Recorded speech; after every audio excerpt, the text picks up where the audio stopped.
Readers Entertainment Radio presents Booklights with your host, author Lisa Kessler. Booklights, where we're shining a light on good books.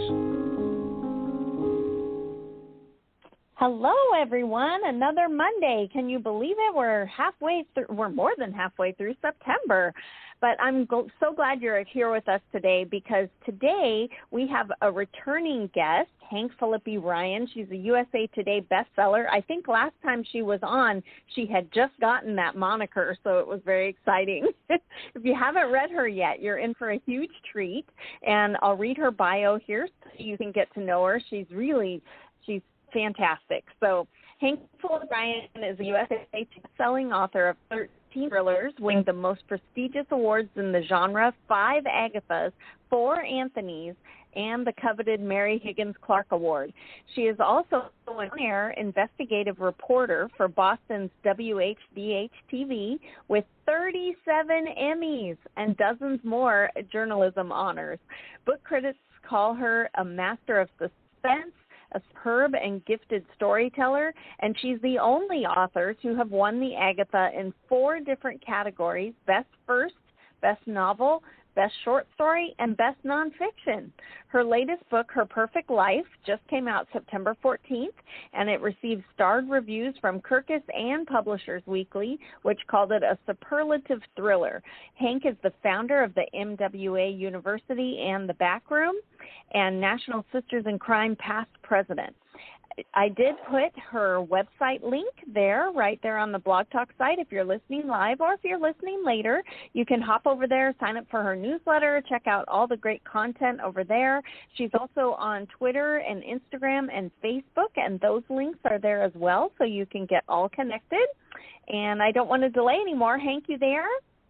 I'm right here listening to your wonderful introduction. It's always... I'm in the middle of writing a new book, and just in that time when all of us who are writing think, "Oh, I'm not sure I can do it again this time." And when you say those wonderful words, I think, okay, well, maybe there's a possibility it worked before, and right. It maybe could work again. I have that same feeling, and there's a point in the book, usually in the middle, where I think, why did I think this was a good idea? And I always think back to Nora Roberts had posted a blog a few years ago, and she had over 120 books or something, and she was struggling through the middle of a book and said, sometimes I think maybe the rest were luck. And I thought, wow, if that happens to Nora Roberts, then we are all fine.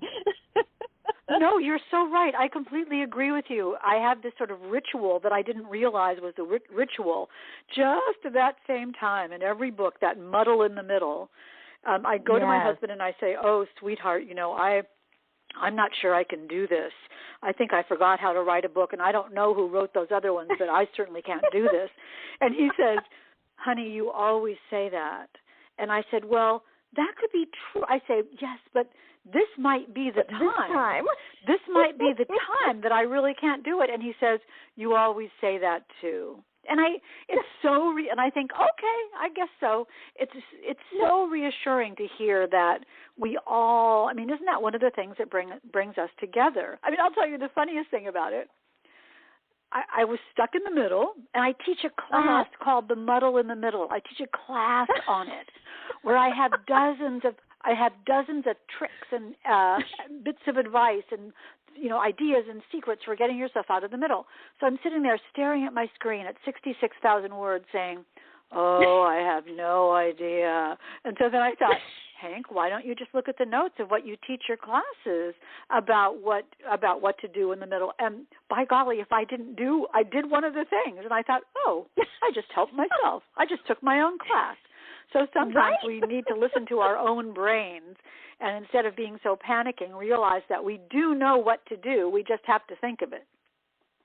Exactly. That is so true, and I love that we're not alone, because so often when we're writing and we're in the cave, we feel alone, and it's nice to. I'm always so glad to do this podcast once a week, because I hear from other writers, other genres, and we all have those same kind of issues, so it's not you, and it's not that you don't know how. It's just normal process. I read an article about Thomas Edison once where, he was the one who obviously tried 106 things or something before he figured out that tungsten is what would work in a light bulb. 106 things. Oh, my gosh. And wow. Apparently someone said to him once, "Oh, Mr. Edison, that must be so frustrating," or however they would talk at the time. "That must have been so frustrating to go through 106 things." And he reportedly said, "Well, no, I think that's great. Now I know of 106 things that don't work." So that's another right. way to look at it. But he had a great quote. He had a great quote, Edison did, that said, "When you think you have exhausted all of the possibilities, remember this: you haven't." And isn't that so reassuring? It's just that It's not that you can't solve the problem. It's just that you haven't thought of the answer yet, and it will come. Right. It's out there. We just haven't grabbed it yet. Exactly. Well, can you tell everybody about Her Perfect Life and why they should go grab it this week? No pressure. It's just my career. Right. No pressure. No. Yeah. Just go grab it this week. It's so much, as you so sweetly said, it got starred reviews from Kirkus and from Publishers Weekly, which was quite the moment. I got an email from my editor with the subject line, "Are you sitting down?" That was the subject line. And I opened it up to see those 2 starred reviews, and that was great. So it's interesting, Lisa, because to talk about a thriller, a psychological thriller like Her Perfect Life is a little difficult without giving it away, but I think I figured out a way. There was a challenge. There was a challenge on Twitter that said, "Can you describe your book in 5 words?" So I thought, okay, I'll try that. And that actually, for writers, is kind of an interesting exercise because it does force you to distill your book to the essence of the book. And it's really revelatory about what the book is really about, so which is interesting. So I came up with sisters, betrayal, guilt, fame, and revenge. And that is Her Perfect Life. Sisters, betrayal, guilt, fame, and revenge. And as for the story, there was a similar challenge that said, describe the story of your novel in 5 phrases. So I have a reporter so celebrated, she's called Perfect Lily, but she has a dark secret. A missing college student, and that is not the secret. An anonymous news source. A passionate clandestine weekend in Aspen, and a child's little pink suitcase that is shockingly empty. So basically, Lily Atwood is the main character of the story, a reporter named Lily Atwood, who is so celebrated that everybody knows who she is, and that is her biggest problem. Lily Atwood has fame and fortune and Emmys, and she's the single mother to an adorable 7-year-old daughter, but she also has a big, dark secret, and she's worried someone is about to tell it. But the problem, she discovers, is how do you keep a secret when you're always in the spotlight? And she realizes that the spotlight may be the most dangerous place of all. So bottom line, 2 strong women face off in a high-stakes psychological cat and mouse game to prove their truth about a devastating childhood betrayal. But which woman is the cat and which woman is the mouse? And can anyone ever have a perfect life? And that is Her Perfect Life. Oh, I love it. It sounds fantastic. And when I was poking around before the interview around your website and things, I saw that she is, a big television reporter, and I know that's your background. And so I was immediately wondering, how much of you is inside of her? Well, it's such a good question. I mean, I've been a television reporter for 43 years now. I'm still on the air here in Boston. And I've wired myself when you were 2. Oh, yeah. Good answer, Lise. I've wired myself with hidden cameras and confronted corrupt politicians and chased down criminals and gone undercover and in disguise. And so all of those elements, all of those real-life experiences, of course, go into my books. But my books, my television stories made into fiction. But what they are is the authenticity and the reality and the genuine experiences that I've had. And Her Perfect Life really came from two very specific experiences that I can tell you very quickly.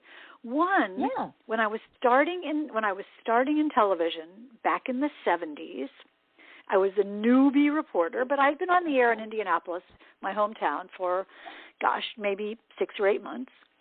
And I went to the laundromat. That's how glamorous my life was. Right. I went to the laundromat, and someone came up to me in the laundromat. A woman came up to me in the laundromat and said, "Aren't you Hank Philippi from TV?" And I said, "Yeah, hi." And she said, "Oh, I have a great story for you. Let me tell you all about this." And so right then, here in the laundromat, while I was trying to wash my clothes, and this woman came up to me and was talking to me. And on one hand, I ask people to call me. Do you have a story? Do you have a news idea? Tell me about it. I'd like to do a story about it. Would you like to be a source? All those kinds of things. So I love to engage with people like that. And somebody might tell me the next Watergate or the next big story. So I'm eager to hear the story. There's no question about it. On the other hand, I was balancing it with, I'm in the laundromat, okay? Right. I just do my laundry. So I went home and I called my mom, and I think I was 26 or so. I called my mom and I said, "Can you believe it, Mom?" I was whining. "Can you believe it, Mom? Somebody came up to me in the laundromat and they're trying to talk to me." And my mother paused for a moment and she said, "Listen, sweetheart, you chose the spotlight. Welcome to the spotlight. And I don't ever want to hear you complain about it again." And that was 40 years ago. And I remember the sound of her voice telling me that, because what good advice that was. And I was thinking about that in writing this book, is that, yes, people know who the main character Lily Atwood is. Lily Atwood is a million times more famous than I'll ever be, but she's incredibly famous. And so everybody knows who she is. And she wants people to give her story. So, of course, they're going to talk to her. So where is that line? Where is that privacy line? And at what point, how do you deal with people who, you've asked them to talk to you, but you can't say, "Can you call me at the office?" You can't do that, because as a reporter, it might be a huge story. So that's one thing. There's that balance. The other thing, quickly, is when I was anchoring the weekend news in Atlanta in the 80s, I had gotten off the 11 o'clock news, and I was driving home. It was about, after midnight on a Saturday night, and I turned the corner into my little street, Park Street in Atlanta, and there were police cars just all up and down the street, blue lights flashing, and I thought, wow, crime scene, maybe I stumbled onto a story. And then as I got closer, it was clear that the police cars were at my house, and if there was a crime scene, it was my house. No. And and so I parked the car as fast as I could. I leaped out of the car, slammed the door, ran to the police officer, and I said, "I'm Hank from Channel 2." And he says, "Yeah, I know who you are." And I said, "Well, that's my house. What's wrong? That's my house." And the police officer said, "We caught a burglar in your house. Someone had broken into your house, and that's him in the cruiser back there. We caught him." And he said he told us that he broke into your house because he knew you were live on the air and knew you were not home. And that's why he did it. And I thought, oh my golly, he knew where I was live on TV. Right. So he knew where I wasn't. I wasn't home. And that was so disturbing and so chilling. And that, again, underscored the vulnerability of people who have public lives, that there are people who know where they are, so they know where they're not. And then I started thinking about a reporter with a family. I mean, I lived in that house alone. But what if I had children? What if I had, for instance, the way Lily Atwood does, a little daughter who was home? So Lily in the book chose the spotlight. She's this famous reporter and all that comes with it. But her daughter didn't choose the spotlight. Little Rowan didn't choose the spotlight, and yet she's in it too. And that is the essence of the story. How does a public person protect their child? And all of us are public people now. And anyone and anyone who is a mom, no matter what career or job they have or how their life is, wants to protect their children from the problems that might emerge in their own lives.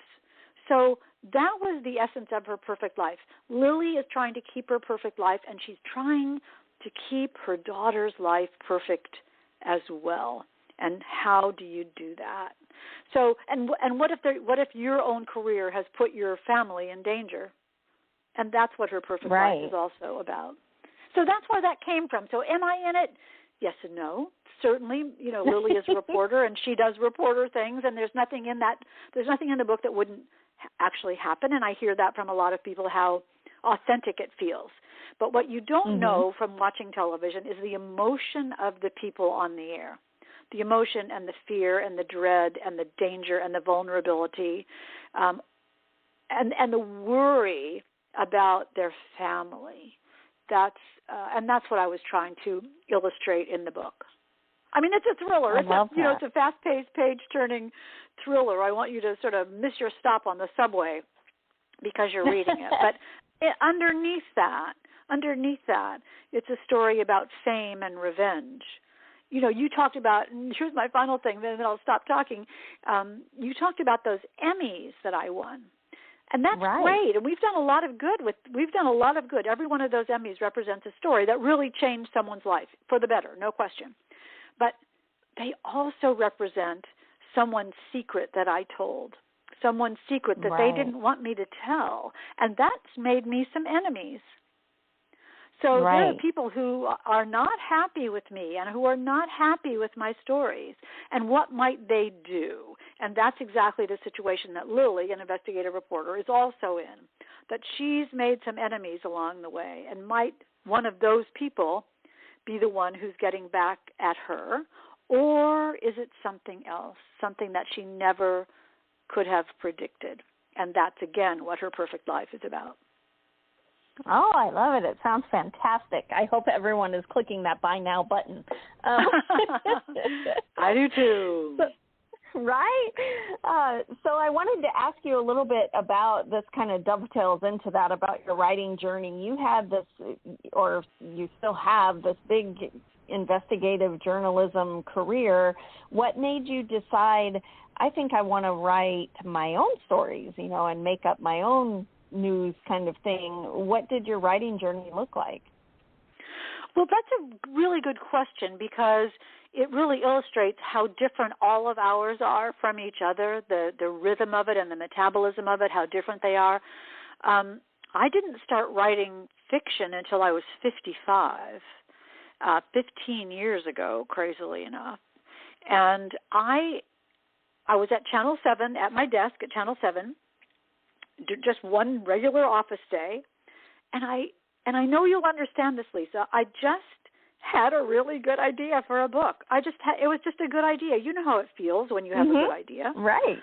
And your whole brain goes, your whole brain says, "Wow, that'll work. That'll work." And the more I thought about that story, the more I knew it was a good story, and the more I knew it was fodder for a novel.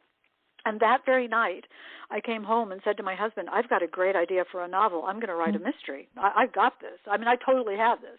I was so naive and so confident. And my husband says, "Sweetheart, do you know how to write a book?" And I said, how hard can it be? I've read a million of these. And I remember it perfectly because, I was such a newbie. I had no idea what I was getting into. But I knew it was a good idea. And I was obsessed. I was compelled. You could not tear me away from my computer. I was going to write this book. And I did, and that turned out to be Primetime, my first novel, which won the Agatha for Best First Novel. And that was the beginning of my crime fiction career. And now I'm writing book 14, which is crazy. But you see, I wasn't sitting somewhere thinking, ooh, I've got to think of an idea. That wasn't what happened. This idea, right. And I'm a firm believer in it. I was open to having an idea, but I wasn't looking for it. And the universe presented me an idea, and I just said, okay, thank you, I will take that. And I don't know how that happens. I don't know how ideas emerge. I don't know why, but you asked me about my writing journey, and that's what happened to me. I just had a good idea, and I recognized it. I love it. Yeah. I have to tell you, I was lucky enough that I got to meet Ray Bradbury a couple times before he died. And he was so passionate about writing that, he'd just make you cry just talking about the written word and that kind of thing. And he talked about something so similar to that. He believed that there was a superconscious, and it had, stories have been around since before humans had a written language. And he felt like there's the superconscious, and when there is a story that it wants told, it sends it out. That's why he thought movie studios would suddenly have, two movies that are similar. It wanted that out there, like everyone's doing Snow White, or everyone's doing, an asteroid hitting the Earth and that kind of thing. And he believed that with books. And he said, if you're brave enough to just let it download and you put it out there, that's how he thought it worked. So, yeah, you don't chase it. It finds you, and then you go with it. And I love that you were open to it, and it just, downloaded in, and there you went. Now you're a novelist. I embrace that. I embrace that. I think it's very, I love how each person who is thoughtful about it figures out their own way to describe what it is that's happened, because the way our minds work is pretty mystical and pretty mysterious. Right. I'm sure I know it's science, and I know it's physiology, and I know however much we understand about our brains. But, it is interesting how suddenly there'll be 5 books about, thrillers on a campus, or 5 books about a teacher plagiarizing a book, and they're all different. But it's still the same milieu, and you wonder, where did that come from? And you could say it's a coincidence, but you could also say that there are things that we don't understand. There's no question about that. Wonderfully so. And so maybe that's I just got goosebumps saying that. And maybe that's one of the things. Maybe ideas come from some, cosmic idea thing, which, and if so, hooray, and come over, please. You're right. Right. I'm in the middle of the book. I could use some. It is. I do have that. I know this sounds so silly, but, when I teach, I say, the idea will emerge when you're ready for it, when you're ready to receive it. But there are days when I sort of look at the sky and think, I'm ready. Any time now would be really nice for that. Yes. My lap is open. Let's do this. Exactly. And my deadline's looming. Right. Yeah, those deadlines. I was going to ask you, too, you have a couple other series with, I think they're mysteries, Charlotte McNally and Jane Ryland. Do you have any more books cooking for those, or are those complete? People could binge read through the whole thing. Oh, well, that's a good way of looking at it. You can binge read through the Charlie McNally series, Primetime, FaceTime, Airtime, and Drive Time. I love those books. They're fast-paced, sort of not lighthearted, but a lighter sensibility, sort of Nick and Nora Charles, sort of Boston investigative reporter, but they're fun, they're funny, they're first person.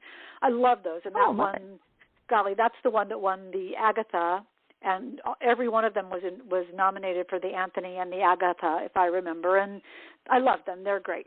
Then there are the 5 Jane Ryland series, the first of which, The Other Woman, won the Mary Higgins Clark Award. And there is a contract now for a 6th at least of those. Oh, yay. So there may be another Jane Ryland at some point, but there are 2 more standalones coming first. So Oh, okay. I would say that's binge-worthy. The Jane Ryland series are binge-worthy right now. 2 of those won the Agatha for Best Novel of the Year. So I'm very proud of that. But the same thing happened with Trust Me, my first standalone Trust Me. I just had this good idea, and I called my editor and I said, I know I have a contract for another Jane Ryland book, and I really want to do that. But it was actually my agent, and I said, but listen to this. Here's an idea. And she said, oh, yeah, you're going to write that first. Hang on. And, soon after, there was a contract for this first standalone, and that was Trust Me. And that was the beginning of my writing standalones.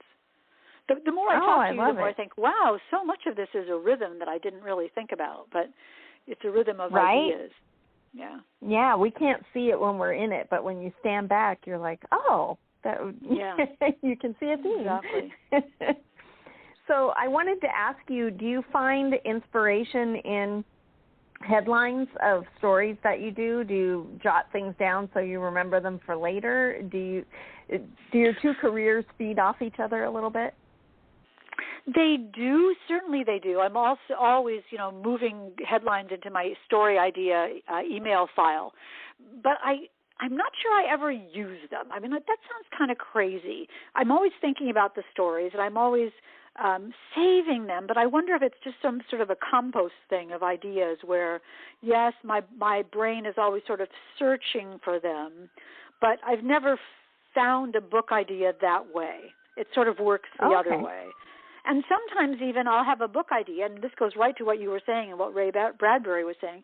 Sometimes I'll have a book idea, and I'll think, oh, yeah, that's a good idea. And then 2 weeks later, I'll see a news story about essentially the same thing.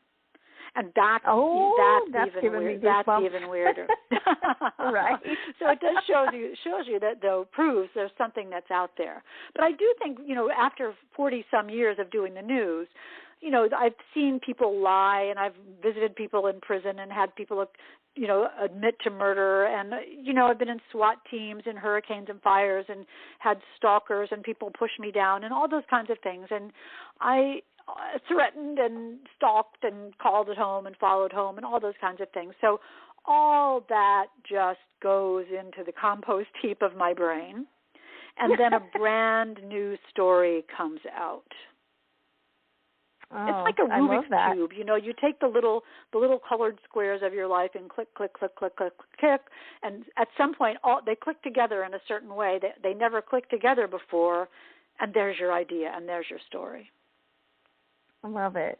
Well, really quick, for the people who are listening who are trying to write their first book or are thinking about it, do you tend to be a big plotter for your thrillers, or do you let them, unleash as they go? Are you a pantser and just, follow the story where it goes, or a bit of both? George Martin, who wrote Game of Thrones, said there are 2 kinds of writers, the architects and the gardeners. And the architects have a structure, and they build their story on the structure. The gardeners plant the seed and see what grows. And I'm totally a gardener. I'll start with one good idea. Me too. Yeah, are you okay? And you see, but isn't that a perfect image? So I have a good idea. I type chapter 1, and I think, okay, here we go. And when people say to me, wow, the twist in Her Perfect Life, the ending of Her Perfect Life, I never saw that coming. I say, I know. Wasn't that a surprise? Talk about a surprise ending or a surprise twists within. I surprise myself every time. And I'm so happy about that. Sue Grafton used to call that the magic, that if you just let your brain go to work, the story will emerge. And so I'm always in search of the story, whether it's on television or whether it's in fiction. And I have confidence story will emerge when the time is right. So for first-time writers or beginning writers, just do it. Just write stuff down. You can fix it later. It doesn't have to be perfect the first moment you put it on the page. I agree. Well, we're quickly running out of time. And again, before the show started, I was telling Hank, every time you're on, I think, gosh, we could talk so much longer. But we're running out of time. How can readers get in touch with you? Where do you like to, talk to readers? I'm always on Facebook and Twitter and Instagram constantly. I'm easy to find at Hank P. Ryan or Hank Philippi Ryan author. Always, always, always. My website is hankphilippiryan.com, and If you click on Contact on HankPhilippiRyan.com, it comes straight to me with nobody in between. So I will happily read your email and answer you. If you contact me through my website, click on Contact, it comes right to me.